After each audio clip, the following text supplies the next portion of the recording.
Hello friends, नमस्कार। स्वागत है आप सभी का आदित्य क्लासेस में। आज हम लोग पढ़ने वाले हैं सिंपल इंटरेस्ट का पार्ट 4। सिंपल इंटरेस्ट के 3 पार्ट आपको इसी चैनल पे मिलेंगे, उसको मैंने अपलोड कर दिया है। और ये है सिंपल इंटरेस्ट का पार्ट 4। तो आपने यदि पहला, दूसरा और तीसरा पार्ट नहीं देखा है तो आप पहले उसको देख लीजिए, तब आपको पार्ट 4 समझ में आएगा। ठीक है। तो हम लोग जो है प्रत्येक चैप्टर को पूरे कॉन्सेप्ट के साथ और ट्रिक के साथ पढ़ रहे हैं। तो देखिए, सिंपल इंटरेस्ट का पार्ट 4 अब शुरू करने जा रहे हैं। ये कह रहा है कोई धनराशि अपने आप का 5 गुना हो गई।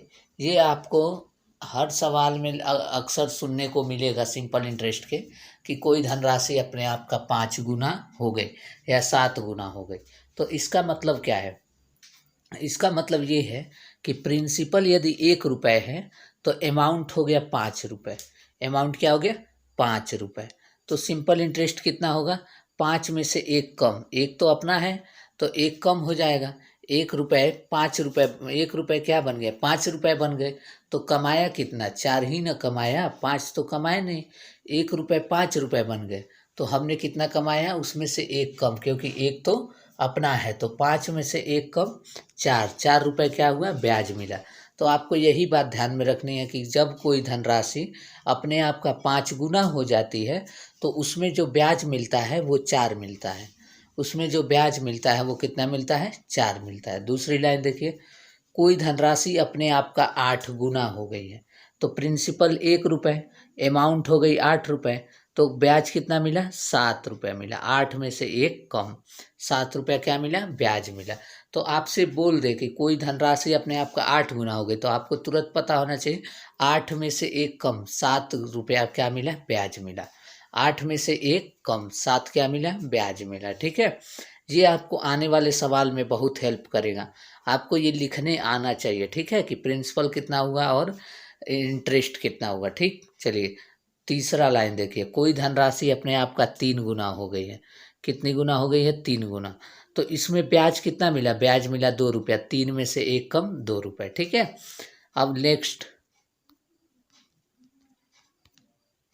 कोई धनराशि अपने आप का 10 गुना हो गई। तो 10 गुना हो गई तो 10 में से 1 कम 9, ब्याज कितना मिला? 9। ठीक है। प्रिंसिपल 1 रुपया, अमाउंट हो गया 10 रुपया, तो ब्याज मिला 9 रुपये। ठीक है। तो जितना गुना हो जाए उतना गुना अमाउंट लिखेंगे और उसमें से 1 कम कर देंगे तो ब्याज आ जाएगा। जैसे बोल दें कि कोई धनराशि अपने आप का 25 गुना हो गई, तो आप कहेंगे 25 माइनस 1 24, यानी कि उससे ब्याज मिला 24 रुपये। 25 माइनस 1 24, यानी कि ब्याज कितना मिला?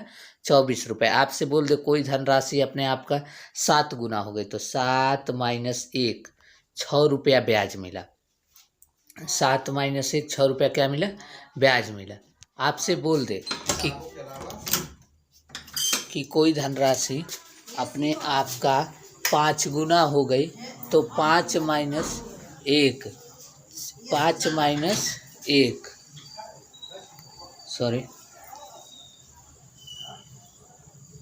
5 माइनस 1 4 क्या हो गया? ब्याज हो गया। 4 क्या हो गया? ब्याज हो गया। ठीक है। तो इस तरीके से हम लोग इसको लिखेंगे।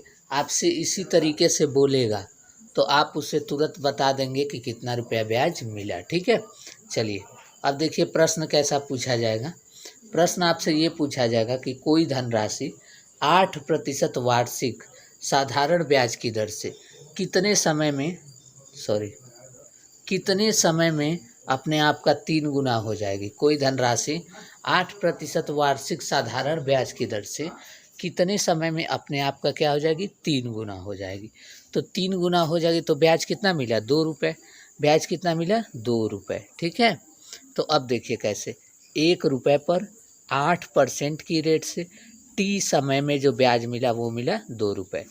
1 रुपये पर 8% की रेट से टी समय में जो ब्याज मिला वो मिला 2 रुपये। क्यों? क्योंकि ये 2 कहाँ से आया? ये बोल रहा है प्रश्न में कि वो धनराशि अपने आप का 3 गुना हो गई, तो 3 में से 1 तो अपना है, तो 3 माइनस 1 2 रुपये क्या मिला? ब्याज मिला। तो वही मैं आपको दोबारा रिपीट कर रहा हूँ, 1 रुपये पर 8% की रेट से टी समय में जो मिला ब्याज वो मिला 2 रुपये। तो इसको सॉल्व करेंगे तो 8t/100 बराबर 2, तो इसको सॉल्व करेंगे तो टाइम कितना आ जाएगा, 25 साल आ जाएगा। ठीक है, टाइम कितना आ जाएगा, 25 साल। दूसरा सवाल देखिए,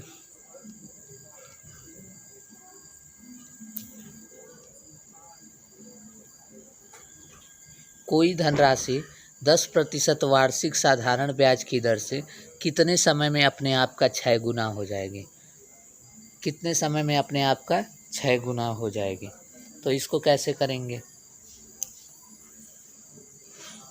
तो 1 रुपया है, वो 10% वार्षिक साधारण ब्याज की दर से टी समय में 6 गुना हो जाएगी, यानी कि 6 में से 1 कम 5 रुपया ब्याज मिला। टी समय में 6 में से 1 कम 5 रुपये क्या मिला, ब्याज मिला। तो 1 रुपया 10% की रेट से टी समय में ब्याज मिलेगा 5 रुपये। तो इसको सॉल्व करेंगे तो टाइम आ जाएगा 50 साल। क्या आ जाएगा, 50 साल। ये 10 एक जीरो से एक जीरो कट गया और यहाँ बचा तो इसमें मल्टीप्लाई हो गया, 10 पचे 50। ठीक है, चलिए नेक्स्ट देखिए,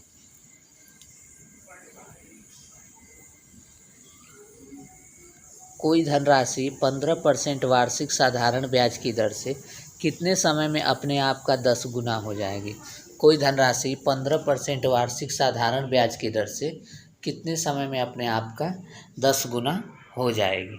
तो ये देखिए, 1 रुपये पर 15% की रेट से टी समय में मिलने वाला ब्याज मिला 9 रुपये। 9 क्यों, क्योंकि 10 गुना हो गए, तो 10 में से 1 तो अपना है तो 9 रुपये उस पर ब्याज मिला, तो 1 अपना है तो 9 रुपये ब्याज मिला। अब इसको सॉल्व करेंगे तो यहाँ से ये 5 आ जाए, यहाँ से 3 से 5 बार में कट जाएगा और 3 से यहाँ ये 3 से 3 बार में कट जाएगा और ये 3 से 5 बार में कट जाएगा। 5 से 100 कट जाएगा 20 बार में, तो 20 तो यहीं हो जाएगा 60 साल। तो आंसर क्या आएगा, 60 साल। ठीक है, अब नेक्स्ट क्वेश्चन आप स्वयं करेंगे। कोई धनराशि 20% वार्षिक साधारण ब्याज की दर से कितने समय में अपने आप का 16 गुना हो जाएगी। इसका आंसर आप कमेंट बॉक्स में देंगे। ठीक है, चलिए।